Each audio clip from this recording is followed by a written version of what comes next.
Hello, my ever amazing and unwavering lovers of the ladies' court.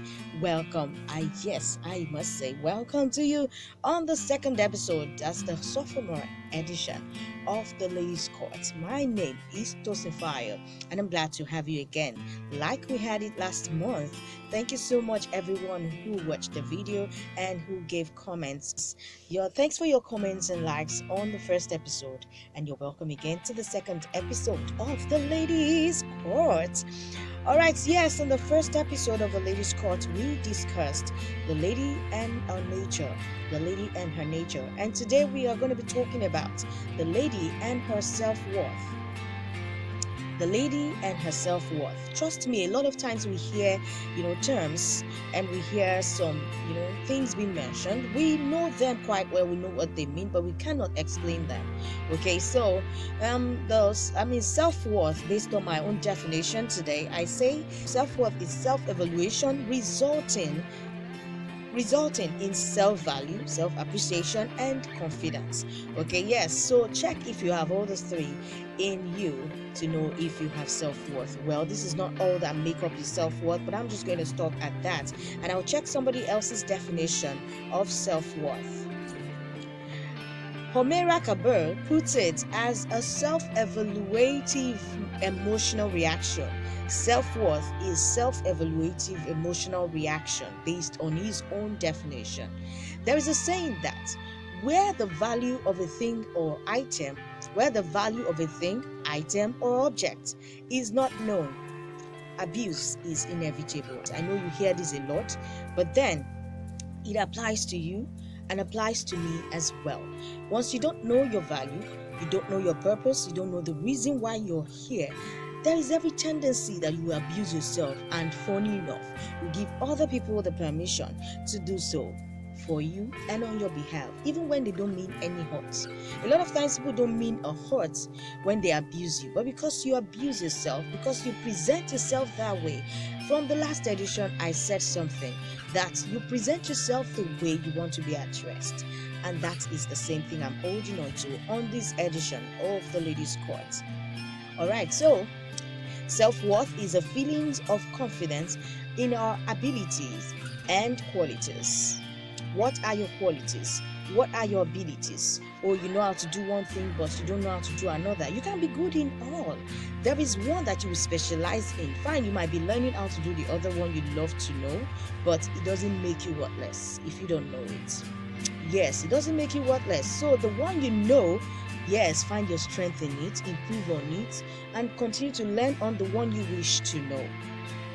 Your abilities, and of course your qualities.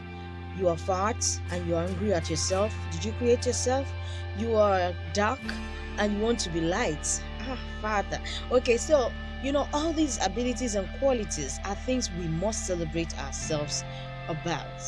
Yes, they are your uniqueness, and you must celebrate yourself about all of this. You must celebrate yourself when you think of all these abilities and qualities that you possess. So self-worth is not secured by magic. Self-worth is not secured by magic, neither is it an experience or feeling that jumps on you or comes on you like boa. It just happens suddenly. But then it is something we lay a foundation for as from our early stage, as we are growing in life. Yes, so as we're gathering those numerous experiences, we are making up our self-worth or self-worthlessness. Yes, so if we are growing up with our parents, our caregivers, and the society at large, the environment we live in, are things that inform our self-worthiness or self-worthlessness based on what you feel about yourself. This is just to say that your feelings of positive or negative, pride or shame, about yourself are all simply the accumulative outcome of all that was projected into you, into me as a child, and they keep growing with us even up to date. So how do you know a lady? How do you know a lady who knows her self-worth? Fine, it is one thing for you to have self-worth, and it's another thing for you to know that you have self-worth. One of the messages of Pastor Adeboye one day during this lockdown was that he who knows that he does not know something will end up knowing that thing. But he who does not know that he does not know something will end up never knowing. We end up ignorant. I mean, that is simple. It's true. Okay, so it's one thing for you to have self-confidence, self-worth, self-esteem, and it's another thing for you to acknowledge it, to know it and celebrate it. Okay, so there are a lot of misconceptions and misperceptions about the concept of self-worth. And some people are of the opinion that there are some things that make up or that inform their self-worthiness or worthlessness. But then worthiness this time around. Your job. Some people feel the job they do, if it's lucrative enough, then they have self-worth. Social media. The number of people that follow you on the social media, some people feel it is enough to dictate their self-worthlessness or worthiness. Okay, all right. So age is another thing people look at to determine or to know or to decide if they have self-worth or not. Okay, another one is what people say about you, your competitors' achievements, and of course your grades as a student. If you're failing in school, like maybe you have a course that you're not good at and you keep failing it, some people rate you as you don't have any value, you're worthless, you are not a genius, you are brainless, and so many adjectives they can use for you. So you are, okay. So other ones, like there are other circle of friends. There's another one, circle of friends, your relationship status, marital status, your bank account. This one is really so rampant, and it's not anyone's fault. It's just what the society, what the environment dictates to us. So if you have good money, like cool money in your bank account, people tend to rate you very high, and then if you don't have up to that, you start feeling bad about yourself. Okay, so but all of these things are good. All of these things are very, very good. But are they supposed to decide for us if we have self-worth or not? Okay, let me just continue. How do you know a lady who knows that she has self-worth? I've said that it's one thing for you to have self-worth, and it's another thing for you to know it and appreciate it, celebrate it. Okay, so ladies who have self-worth are confident. They have confidence in themselves. They have confidence in themselves. They believe in themselves, in their abilities and in their qualities, in what they can do. They believe in it and improve on it. What they cannot do, they learn. They keep learning. They are not tired of learning. So in their qualities, whatever quality they possess, whether it is good or better than any other person's own, or they are not even up to the standard of other people, they don't care. They just continue to celebrate themselves for who they are. So they are very, very confident of themselves. And of course, they are teachable. Okay, they are open to new experiences, new things happening, changes, new ideas. They don't narrow their mind.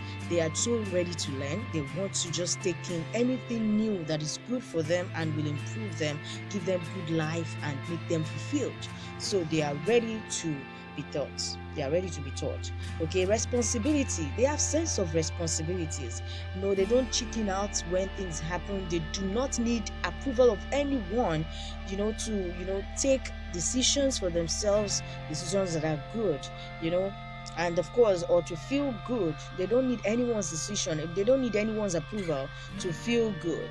It's good to hear what people are saying about you, but once they start saying things that are going to dampen your morale, that are going to make you feel bad about yourself, you need to shut the door of your mind against such. And of course, they don't need approval of people to feel good about who they are. They appreciate who they are any day, anytime. So they have good sense of responsibilities. When they make mistakes, they don't blame others for their mistakes. They take it head on. They want to tackle it head on. They want to find solution to it, and they amend whatever needs to be amended. Okay, so they are also straightforward. People with self-worth are straightforward. They don't call it black if it is white. They don't call it red if it is yellow. They say it the way it is, point blank.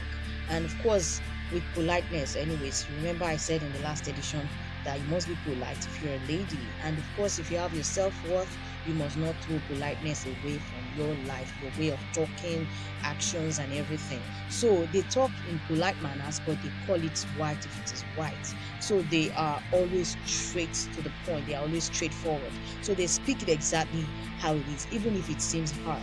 All right, so they think of others. That's another quality of someone who has self-worth. They think of others in the spirit of generosity. They have the spirit of generosity. They can give their time, give their money, words of advice, whatever you come to them for. They're ready to give themselves out to you, but like anything givable anyways, not what you should not give. Okay, so they feel good when you feel good, and they love to see others happy. They are happy when others are happy. So that is one attribute those who have self-worth have. They stay on their lane. That's another quality of those who have self-worth. They don't want to be rubbished. It is when you are prying into other people's matters that they get to rubbish you. Okay, so they stay on their lane. Whatever you're not calling them to, be a party to, they are not coming to it. They are not coming into it. They stay on their lane, strictly on their lane. Mark that. Yes. Okay, so they are never prying into other people's affairs or business. Yes, so they want to be free. They are free to be themselves, and of course they feel good with whatever they have and who they are. They just stay on their lane. That's just it. No comparison. They don't compare themselves with other people. Okay, you've gone somewhere I've never been to, and so what? I will still be there if God wants me to be there. Okay, you've done something I have never done. Fine, that's your lane. Okay, so no comparison. They don't compare themselves with other people. They love to see others fulfilled and happy, but will never get intimidated. Mark that, intimidated. Okay, so it's when people get intimidated that they start thinking of committing suicide because they are depressed. Intimidation makes people feel depressed, and at the end of it all, they think of something crazy. Okay, so they don't get intimidated because they don't compare themselves with others, and they are proudly unashamed of their status. Ladies with self-worth are proudly unashamed of their status. Married or not, everything is about time. So they don't get ashamed. They are not ashamed of their status. Okay, I understand that there are a lot of times that it seems hard to stay with not being married at a certain age, and then being married and not having children. Okay, all those ones are things somebody can worry about, but at the same time, your sense of self-worth will make you want to stay calm, like stay cool, that okay, I know God can do it. You keep trusting God because He created you and He knows what is best for you. Okay, yes, they are always they always have pride in their internal measures, in their internal abilities, and of course where they are at the moment. Another quality of ladies with self-worth is humility. They are humble. Humility here, when I say humility, does not mean stupidity, because a lot of times some people mistake humility for stupidity, but this is not stupidity, it's just humility. So they take to corrections, ready to learn anytime. They learn from their mistakes and of course make right whatever is wrong. And yes, they always see failures as opportunities to go higher. All right, yes, another one. Yes, second to the last point, good communication skills. Good communication skills. Ladies with self-worth have good communication skills. They don't talk anyhow to people. I talked about politeness the other time, which I also mentioned in the first edition. You cannot do without being polite. If you're a lady and you really want to go far, you cannot do without being polite. They are ready to listen to you anytime, and they are not given to being talkative. They talk, but only when it is needed. They are good listeners. Good listeners are good communicators, and that I need every lady listening to this program today to possess. And yes, the last point I'll be making on this edition, this second edition of the Ladies' Court for self-worth, is originality. Originality. Every lady with self-worth is original. Yes, they are not fake. They don't fake things. They really do not like faking things. They live their life the way it is.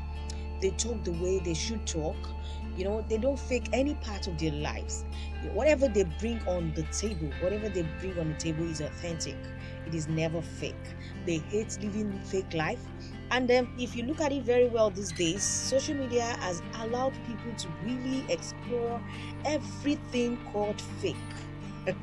Yes, everything you can call fake is on the social media. It doesn't mean some people are not original on social media, but if you carry out statistics, many people, like, okay, let's say, like 3 out of 10 will be original on the social media. Talk of Twitter, talk of Instagram, especially Facebook. You see people taking photographs with mansions where they just went to meet somebody. And some people who like to compare themselves with others will look at them and they will feel they are not fulfilled. They will feel like failures, and they start blaming themselves, like, why am I in this state? Why am I still at this level? Why have I not achieved this? Why have I not achieved that? If you have self-worth, you will not think of all of this. If you see people anywhere, whether live or on the social media, you will always want to be yourself. You appreciate you for who you are.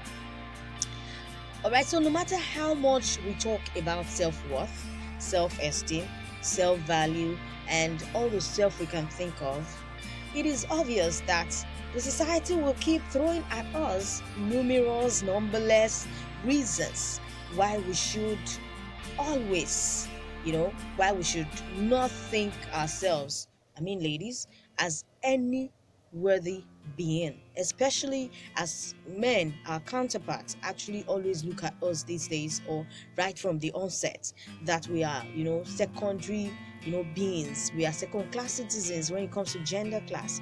So but then we need to always appreciate ourselves. We need to think of ourselves as worthy beings that God created us to be. Okay, so but this is my submission on this second segment, on this second edition of the Ladies' Court as I wrap up. If you feel worthy or worthless today, tomorrow, or any other day, you are the reason or the driving force for it. Therefore, brace up and pick up all that you need to be celebrated. Even when people do not want to celebrate you, start by celebrating yourself and see what will happen.